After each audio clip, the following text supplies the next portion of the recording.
अरे तुम लोग यहाँ क्या कर रहे हो? गाड़ी से चोरी कर रहे हो क्या? नहीं साहब, हम कोई चोरी नहीं कर रहे। वो क्या ना, आपकी कंपनी में मैं और मेरी बेटी दोनों काम करते हैं। हमारी 3 महीने से सैलरी नहीं मिली, हम आप ही का इंतजार कर रहे थे। आप सैलरी नहीं मिली? ये क्या बकवास कर रहे हो तुम दोनों?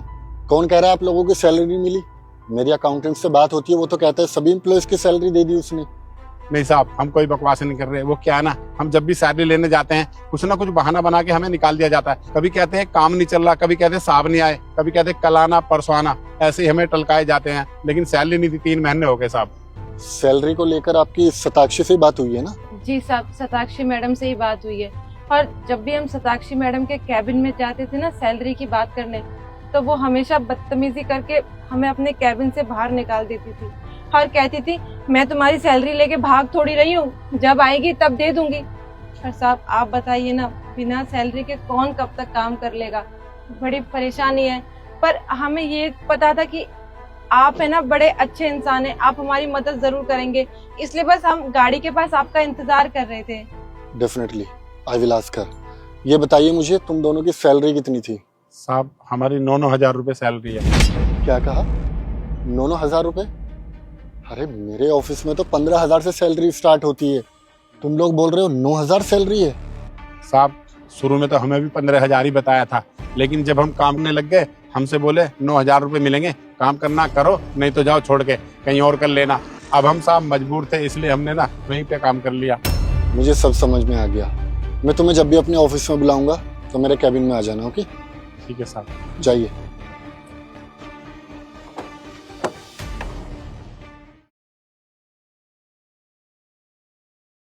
सो मिस शताक्षी, सभी की सैलरी टाइम पर पहुंच रही है? जी सर। किसी एम्प्लॉय से कोई शिकायत पैसों को लेके? नो सर, सबकी सैलरी मैं टाइम पे दे देती हूँ, इसलिए किसी की कोई कंप्लेन नहीं है। अच्छा, और आपकी सैलरी? हाँ सर, मेरी सैलरी आज आने वाली है। ओके, ये तो बहुत अच्छी बात है। तुम श्योर हो कि किसी की सैलरी नहीं रुकी? हमारी कंपनी से सभी की सैलरी रिलीज हो चुकी है। जी सर। 100%? Yes sir. अच्छा ये बताइए मुझे कि हमारी कंपनी के गार्ड हर 3-6 महीने में क्यों चेंज हो जाते हैं? वो इसलिए सर क्योंकि जब स्टार्टिंग में ज्वाइन करते हैं तो अच्छा काम करते हैं, फिर टाइम के साथ ना ये सबसे फ्रेंडली हो जाते हैं, काम पे ध्यान नहीं रहता इन लोगों का, इसलिए बस चेंज करना पड़ता है। अच्छा, और एक राकेश करके अंकल है, उनकी बेटी देविका, ये दोनों काम करते हैं, ये लोग कैसे हैं? सर काम में तो सही थे, लेकिन अभी ना ये भी फ्रेंडली होते जा रहे हैं, काम पे ध्यान नहीं हो रहा, तो शायद मैं इनको भी कुछ दिनों में चेंज कर दूं, हमारी कंपनी के लिए अच्छा रहेगा ना। अच्छा ठीक है, तो चेंज करने से पहले वो कुछ प्रॉब्लम मेरे पास लेकर आए थे, जरा उनसे बात कर लेते हैं। अंदर आना।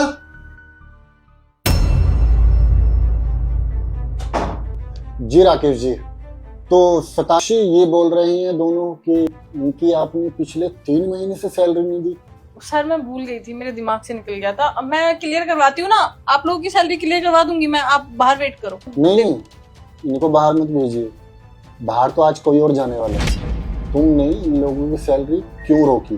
क्योंकि मेरे अकाउंटेंट की तरफ से सभी की सैलरी टाइम पर पहुंच जाती है, इवन तुम्हारी भी, और तुम्हारी जिम्मेदारी है सभी एम्प्लॉयज तक सैलरी पहुंचाना। तो जब भी मैं आपसे पूछता हूँ सैलरी को लेके, हमेशा तुम यही बोलते हो कि तुमने सभी की सैलरी टाइम पर दे दी।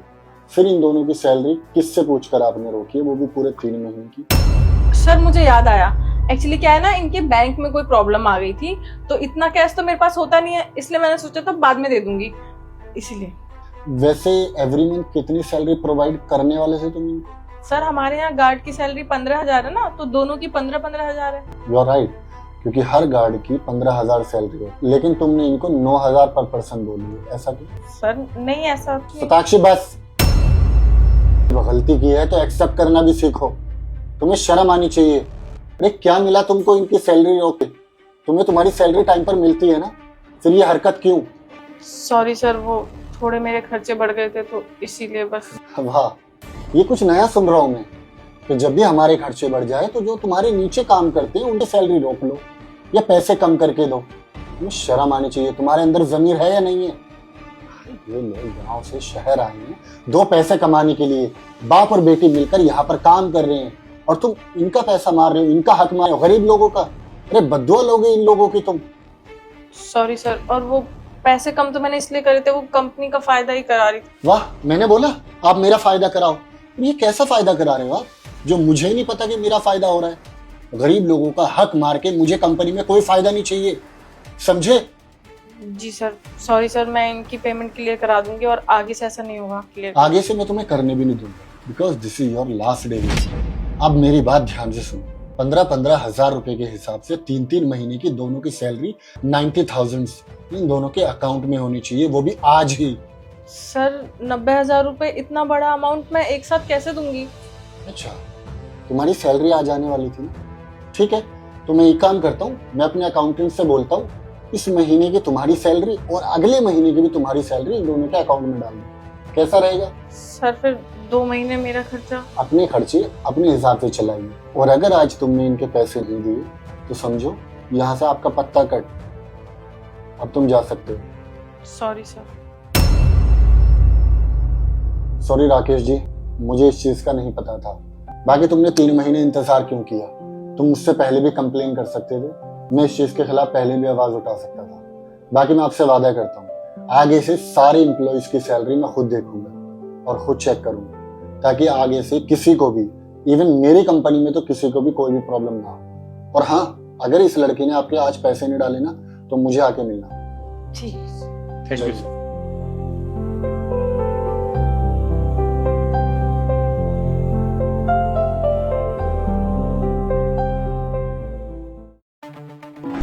दीदी दीदी, आपके पैसे गिर गए। हाँ, मेरे पैसे हैं।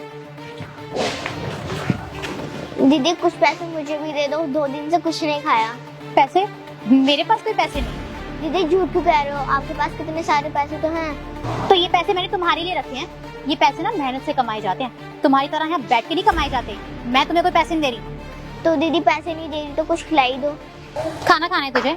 मेरे पास फालतू का ना टाइम नहीं है तुझे खाना खिलाने के लिए। वैसे भी बहुत देर हो रही है मुझे, मैं जा रही हूँ, दफा हो।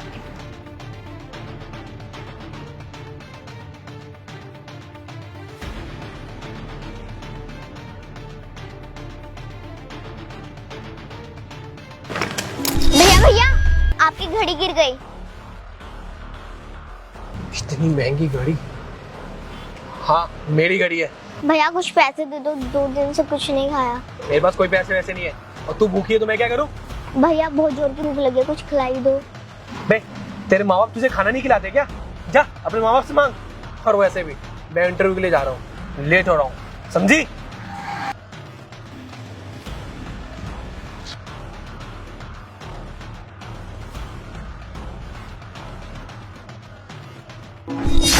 भैया आपकी चैन गिर गई।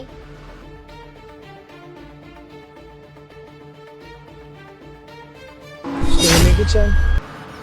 नहीं बेटा, ये मेरी चैन नहीं है। भैया आपके अलावा और कोई यहाँ तो आया ही नहीं है, शायद आपकी गिरी है। नहीं नहीं बेटा, मेरी चैन नहीं है। मेरे से पहले कोई आया होगा, उसकी गिर गई होगी, आपने ध्यान नहीं दिया होगा। तो ये आप रख लीजिए, कोई आएगा पूछने को तो आप उसको वापसी दे देना। भैया बहुत तेज की भूख लगी है, कुछ पैसे हो तो दे दो। आप पैसे देखने हैं बेटा, ये आखिरी 500 का नोट है, तो आप कुछ खा लेना, लो कर लीजिए। शुक्रिया भैया।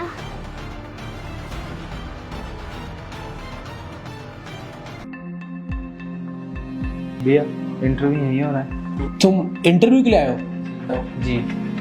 मैं कोई भी मुंह उठा के चलाता है इंटरव्यू लेने। आइए बैठिए, आप ही का इंतजार था हमें। वैसे आप इंटरव्यू देने तो आ गए हैं, मुंह धो के आए हो क्या?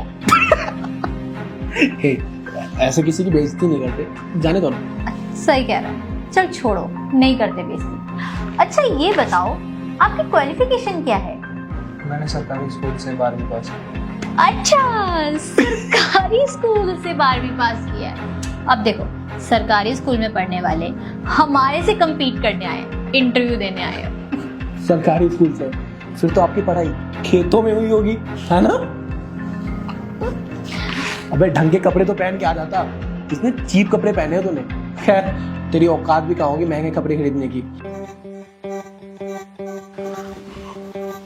Good evening everyone. Good evening sir, ये लीजिए सर मेरा रिज्यूम।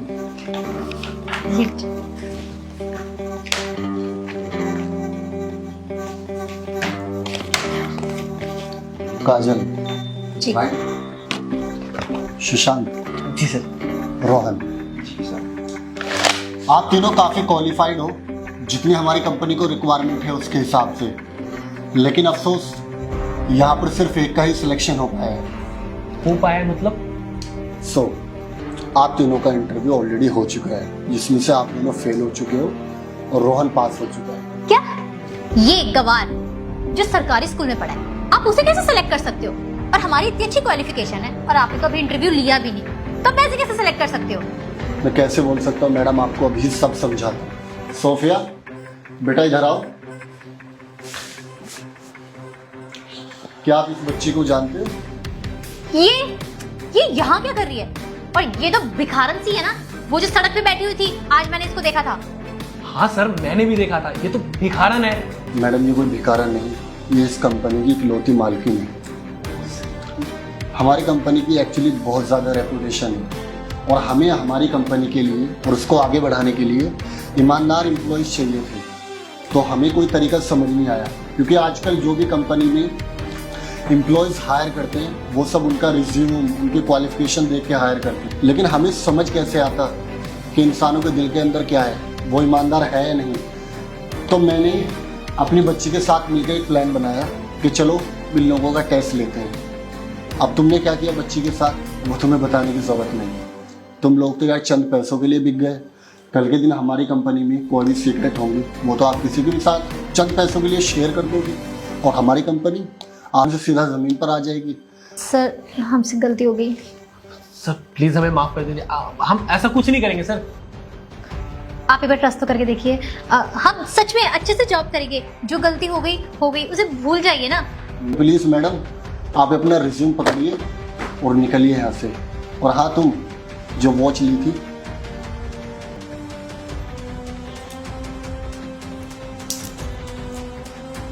और हाँ मैडम, शायद आप कुछ भूल रहे हो।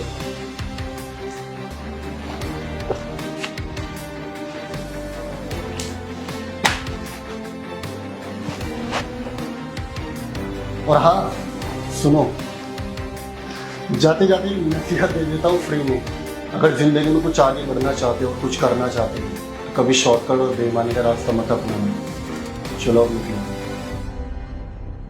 और हाँ रोहन, कांग्रेट्स, आपको मैं इस कंपनी में मैनेजर की पोस्ट ऑफर करता हूँ। तो ये रहा आपका एडवांस, कल से ज्वाइन कर सकते हो। भैया, will you marry me? अरे brother, she is my girlfriend. आपने गलत नंबर डायल किया है। भैया एक बार फिर सोच लो।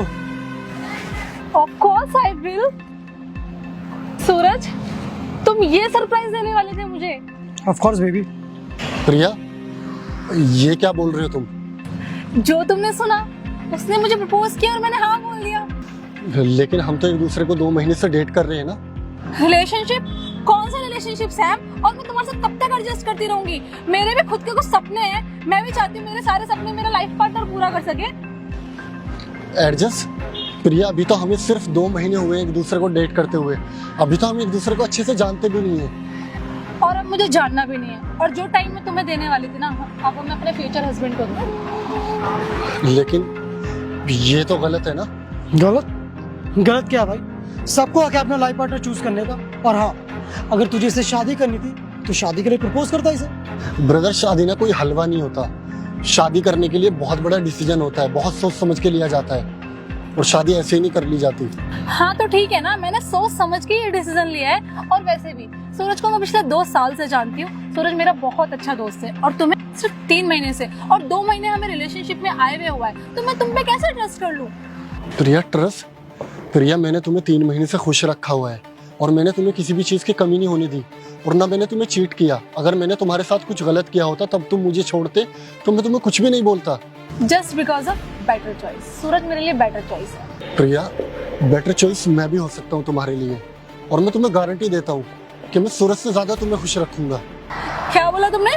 मुझे इससे अच्छी बेटर लाइफ दोगे? पिछले 3 महीने में तुमने मेरे लिए किया ही क्या है? कौन से महंगे रेस्टोरेंट लेके चले गए, कौन सी शॉपिंग पर ले गए, कौन से ट्रिप पर ले गए, और कौन से महंगे गिफ्ट दे दिए तुमने मेरे लिए? चुप क्यों हो, बोलो। प्रिया क्या प्यार में ये सब जरूरी होता है? क्या बोला तुमने? प्यार? मैंने तुमसे कोई प्यार नहीं किया। मैंने तुम्हें जब फर्स्ट टाइम देखा था ना, मुझे तो तुम कोई रिच पार्टी लगे थे, लेकिन तुम तो कंगले निकले और मैंने ना सिर्फ तुम्हारे साथ टाइम पास किया था। अच्छा, अगर मैं रिच होता, मेरे पास पैसा होता तो तुम मुझसे प्यार करते, और अगर मेरे पास पैसा नहीं तो सिर्फ टाइम पास। हाँ, क्योंकि तुम जैसे लड़कों की ना हम लड़कियों के पीछे लाइन लगी पड़ी है। हम लड़कियों के पास बहुत सारे ऑप्शंस है कि किसे चूज करना है किसे नहीं, इसलिए ना मैंने सूरज को चूज किया। प्रिया, तुम ना मुझे छोड़कर बहुत पछताओगे। क्या क्या बोला तुमने? मैं पछताऊंगी? तुम ना किस्मत वाले हो जो 3 महीने तुम्हारे साथ रही और 2 महीने तुमने मुझे डेट किया, और तुमने उन 2 महीनों को सोच के ना जिंदगी भर खुश रहना कि तुमने किसी खूबसूरत लड़की को डेट किया। प्रिया, ये तो वक्त बताएगा कि कौन खुश रहता है और कौन पछताएगा। खैर छोड़ो, चले सूरज। या बेबी। अरे तुम कहाँ जा रही हो? हमारी कैब तो वहाँ खड़ी है। क्या? बट ये गाड़ी तो तुम्हारी है ना? बेबी, मैंने कब कहा कि ये गाड़ी मेरी है? ये तो मेरे दोस्त सैम की गाड़ी है। क्या? अब गाड़ी मेरी है तो चाबी भी तो मेरी होगी ना।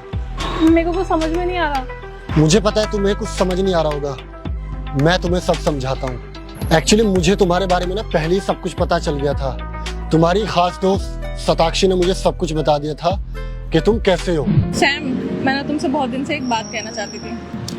क्या हुआ, बोलो। मैं तुम्हें बहुत टाइम से लाइक करती हूँ and I really love you. यार सताक्षी, ये क्या बात कर रहे हो तुम? तुम्हें अच्छे से पता है कि मैं तुम्हें अपना अच्छा दोस्त मानता हूँ, और मैं प्यार जिससे करता हूँ उसका नाम प्रिया है, और ये बात पूरे कॉलेज को पता है, इवन तुम्हें भी। सैम, प्रिया तुम्हारे टाइप की लड़की नहीं है। देखो सताक्षी, अगर मैं तुम्हें एक्सेप्ट नहीं कर रहा, इसका मतलब ये नहीं है कि तुम प्रिया के बारे में कुछ भी बोलोगे और मैं सुन लूंगा। सैम, मैं तुम्हें भड़का नहीं रही, बट प्रिया सिर्फ पैसों से प्यार करती है, चाहे वो पैसा तुम्हारा हो या किसी और का। अगर मुझ पे यकीन नहीं है तो उसे एक बार आजमा के देख लो। सताक्षी,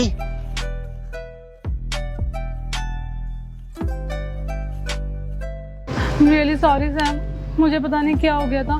इस गाड़ी के आगे मुझे तुम्हारा प्यार नहीं दिखाई दिया, but still I love you. मुझे ना मेरी जिंदगी में कोई ऐसा चाहिए था जो मुझसे प्यार करे, ना कि मेरे पैसों से।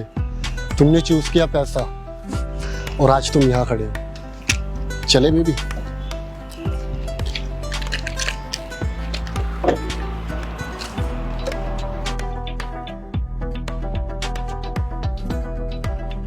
सैम, चल, थैंक्स। वेलकम। मेरी बात तो सुनो।